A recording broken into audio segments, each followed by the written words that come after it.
नमस्कार।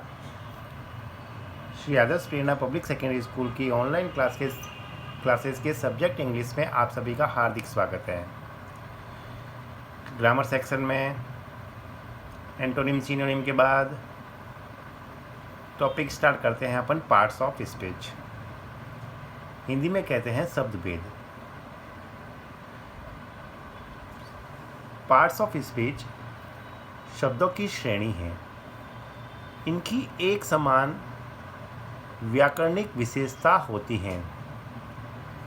कभी कभी एक ही शब्द अपने कार्य के अनुसार एक से अधिक पार्ट्स ऑफ स्पीच के रूप में भी प्रयोग होता है।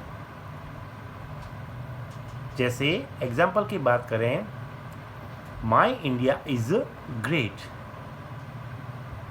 यहाँ पर इंडिया नाउन के रूप में यूज़ हुआ है। I love him very much. Love यहाँ पर वर्ब के रूप में यूज़ हुआ है। My dog Yeats quickly. Quickly यहाँ एडवर्ब के रूप में यूज़ हुआ है। He eats light food. Light यहाँ पर एडजेक्टिव के रूप में यूज़ हुआ है। तो ये जो वर्ड्स हैं अलग अलग प्रकार से यूज़ होते हैं और जो वर्ड जिस पोजीशन को शो करता है वह उसकी पार्ट्स ऑफ स्पीच कहलाती हैं। काइंड्स ऑफ पार्ट्स स्पीच या फिर अपन कहें तो शब्द भेद 8 प्रकार के होते हैं। फर्स्ट इज नाउन, हिंदी में संज्ञा।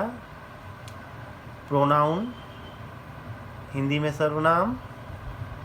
एडजेक्टिव, जिसे हिंदी में कहते हैं विशेषण।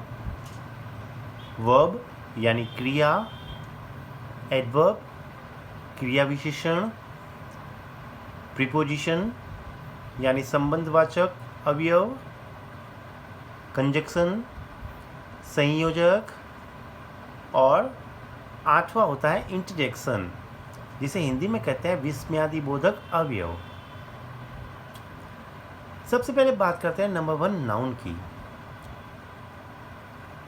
अ noun is a word used as the name of a person, place और अ थिंग। ये डेफिनेशन है नाउन की। हिंदी में कहें तो संज्ञा वह शब्द है जिसका प्रयोग किसी व्यक्ति, स्थान या वस्तु के नाम के लिए किया जाता है। जैसे Ashoka was a great king.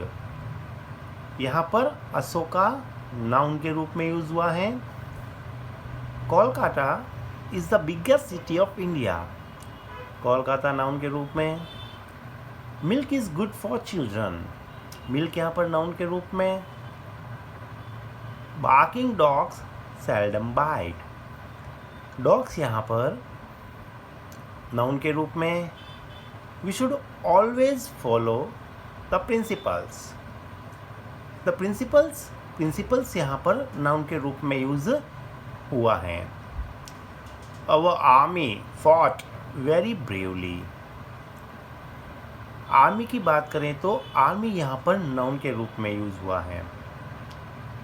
ध्यान देने योग्य बात है, वस्तु से हमारा तात्पर्य उन सभी वस्तुओं से हैं जिन्हें देखा, सुना, चखा, छुआ या सूंघा जा सकता है, परंतु इनके अंतर्गत कुछ ऐसी स्थितियां या गुण दोषों के नाम भी आते हैं जिनके विषय में केवल सोचा या महसूस किया जा सकता है। ये बात कर रहे हैं अपन नाउन की। नाउन के अंदर कुछ ऐसी चीज़ें आती हैं जिनके विषय में केवल सोचा या महसूस किया जा सकता है। उन्हें एब्स्ट्रैक्ट नाउन कहते हैं। जब अपन नाउन को विस्तृत रूप से अध्ययन करेंगे तब अपन इसके बारे में पढ़ेंगे। सेकंड आपके हैं a pronoun. The definition of pronoun is a pronoun is a word used instead of a noun to avoid repeating the noun. Hindi में कहें तो संज्ञा को बार बार दोहराने से रोकने के बजाय जो शब्द प्रयुक्त किया जाता है वह सर्वनाम कहलाता है। जैसे John is absent because he is ill. अब यहाँ पर देखो वापस जॉन का यूज न करके यूज किया है ही का। The books are where you left them. अब यहाँ पर बुक्स के लिए वापस वर्ड कौन सा आया हुआ है? देम। तो ये जो वर्ड्स हैं जो नाउन के स्थान पर यूज किए जाते हैं प्रोनाउन कहलाते हैं। कंटिन्यू नेक्स्ट क्लास में करेंगे।